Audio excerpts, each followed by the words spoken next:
What is up, everyone? Dan the Card Man back again. Today we're going to talk through in a bonus video Eric Whiteback and his, utterly ridiculous comments regarding hobby shops. This was meant to be flagged in my weekly news video that dropped yesterday, but it completely slipped my mind on list of things to talk about, so I do apologize. But let's jump straight into it. So essentially, this was first posted by Lootbox TV because I think it was in a podcast they had with Eric Whiteback. Some of you may have seen it on Card Porn earlier today. A bit disappointed from Card Porn in the sense that they didn't tag Lootbox TV, but it is what it is. So let's jump straight into it. Play his thoughts. I will play his comments and I'll give you my thoughts in a second. I'm going to say something pretty controversial here. Hobby shops need to be cut out, period, point blank. They need to go away. I come from the sneaker and streetwear world, right? And so like if you go into some mom and pop nasty old shop that looks like it's out of the 1990s and they have a sneaker account, no hate to those guys, but like they're not going to have like the tier 1 Nike accounts where they're getting like Jordan 1s. Go to New York City and there's 5, 6, 8, 10 different sneaker shops that have these tier 1 accounts, but you go in and they're beautiful and they're incredibly well curated and they have, the Jordans next to, the Off-White next to maybe the Kith, right? And so it's like there's a value that these sneaker shops provide to Nike. And what do hobby shops provide? Hobby shops are getting like Prism for 50% of what we pay for it on the Card World. And for what? You go in there and most of them look like they're out of the 1990s or even like earlier. These like dinosaur companies. And so like they don't provide a whole lot of value, if any. Sometimes they even provide negative value because there's like a brand hit because these hobby shops are so gross and old and poorly run. And then like Fanatics and is supposed to give them like 50% of a margin. So it's ridiculous. I want to see card shops and the card industry go the way of the sneaker industry, which is like beautiful retail storefronts. And those ones get some really high-end accounts and get the really, really great product that people line up for. But then these other shops that are outdated in the middle of nowhere, like they should sort of be left to die, in my opinion. I'm going to say something pretty. So as you can see there, pretty crazy comments from the guy. I thought it was, pretty unacceptable, some of the things he said. And as I say in my comment down below, he's very out of touch, with what it means to be within the trading card hobby. And he sort of summed up his stance on the situation with his first few comments, right? Where he said, you know what, I come from the sneaker industry. And then right there, that's all you sort of need to know about the guy, in my opinion. Now, I'm not hating on any of you sneakerheads out there, but just because there's forms of flipping and collecting and buying and selling rare stuff, it doesn't mean, there's parallels between the hobbies, especially when it comes to sneakers. Sneakers operate very, very differently. And I think Card Collector 2 did a very good job summarizing his thoughts on the situation, because one of the things that Eric said was the fact that, card shops provide no value. Sometimes they provide negative value for the most part. I think that's utterly ridiculous because as, Ryan Card Collector 2 says, so many of these card shops, support little league programs. They support junior football development. They support, local sporting teams, all this sort of stuff. There's so many things outside of the fact that they just sell cards that these stores do.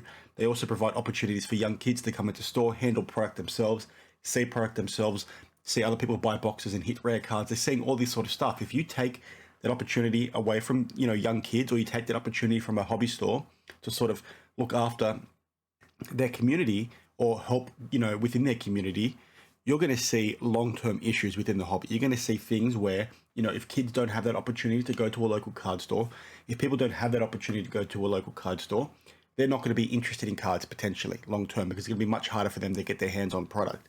So what happens in the long term, right? They can't get access to that stuff, so then they don't care about that stuff. And then what happens in, 5, 10 years time, you've got the next generation of people that were meant to be there because they would have had these hobby stores, but now because, people like Eric Whiteback think they shouldn't be there, or other people that have come into the hobby think they shouldn't be there, what's going to happen in 10 years time? There's going to be no influx of new people coming through.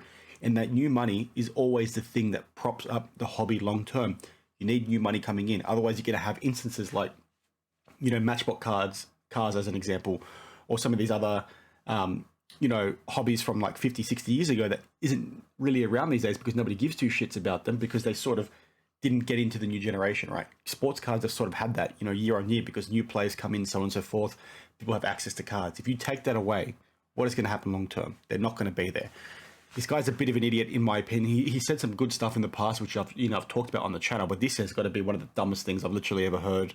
And I really hope there's not people out there that's trying to push this agenda. Yes, Fanatics can come in and sort of shift things a little bit to make, some of these companies uplift their processes and be a bit better with regards to, how they're tracking their inventory, how they're reporting back to Fanatics, i.e. the manufacturer or the distributor, depending on what hat they have on. how they sort of, have an online presence. All this sort of stuff needs to come in some capacity. But if a store in a small town, in a rural area, is getting customers and getting people excited about cards, and because they can't have an online presence, as an example, they should be kicked out, that's utterly ridiculous, right? Because that small town then loses that channel for people to get into cards. And that stuff, aggregates, compounds, and builds up to, making the hobby what it is. And you lose that, and you lose the hobby, in my opinion. You've had a few people down in the comments as well in that post from Lootbox TV talk about how he quotes 50% margins, so on and so forth. Most card stores don't have margins that big. There is no comparative between these and sneakers other than the fact that people flip them for a lot of money, right? It just doesn't work the same way. Sneakers also have, a utility in that people can wear them. Sports cards don't really have that utility. So there's a lot more things, that are different between these two hobbies, between these two markets, than there are in similarities, in my opinion. We do not want to see card shops enter that high street mall mentality that we've seen sneakers have, right? Because what's going to happen then? You're basically going to have all these high-end stores selling this box of products for ridiculous amounts of money. Where's that going to get things in the future? Again, if you start charging too much money, what happens to the future? The kids can't afford to buy the product. Do you really think, kids are going to be excited buying things like NBA hoops that cost a couple dollars a pack? They don't really get any good cards in it. They're the only cards they can get their hands on, which has been the case for the last couple of years. But if we get rid of hobby stores, that same sort of thing is going to grow even further. They can't get their hands on these cards themselves. Where do you think they're going to be in 10 years' time? They're not going to be chasing cards. They're going to be chasing girls instead, which is probably a good thing for them. But you guys get what I'm trying to say. There's a few things I want to say with regards to Eric Whiteback, and that I tend to probably get me banned from YouTube, to be honest, based on, the swear words that I do want to drop. But it has to be one of the dumbest takes, I've heard. Okay, you can sort of, again, rationalize with this thought process in the sense that, like I said a bit earlier, let's uplift these businesses. Let's Fanatics say to these people, you know what, if you want to be a customer of ours, you want to be a dealer of ours, you need to have certain things in place. You need to have an online presence where you can. You need to track your inventory a little bit better where you can.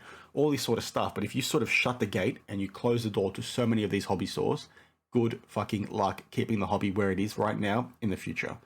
And I just can't get over it. And this guy is obviously a very rich dude. You could sort of see behind him, he pumps a lot of video games. I believe he pumps a lot of action figures. He sort of loves that shit. At the same time, he's got a lot of money. So from his perspective, it doesn't matter what the service offering is because he has the money to sort of get what he needs. Kids out there are not going to have that opportunity. And I feel like I'm repeating myself now, but if kids don't have the opportunity to go in the store and buy a card from their local, mum and pop store, they're not going to care about cards, right? And you can't underestimate, right? You can't underestimate the value that people get from going into a store and interacting with them, these things themselves. And now I understand we're moving more towards a digital age, right? Where people are much more comfortable buying games online, buying groceries online, all this sort of stuff, right? Everything is done through an online interface.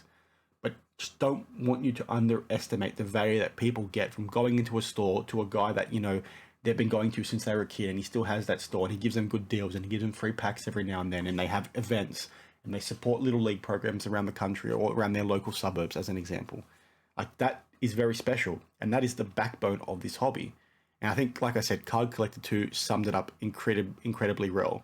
He basically talks also about, kids wanting to, flick through boxes, interact with the cards themselves. You can't underestimate that statement enough. And maybe I'm using the wrong word there, but I'm really keen to get your thoughts on this down in the comments below. I really wanted to talk about this in my weekly news video, so I do apologize that I had to release a second video, but it needed to be talked about because it's, honestly, one of the dumbest things I've ever heard.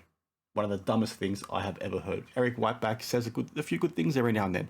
But this literally is one of the dumbest fucking things I've ever heard in my life. Very keen to get your thoughts down in the comments below. Thanks for watching, and I'll see you in the next one. Cheers.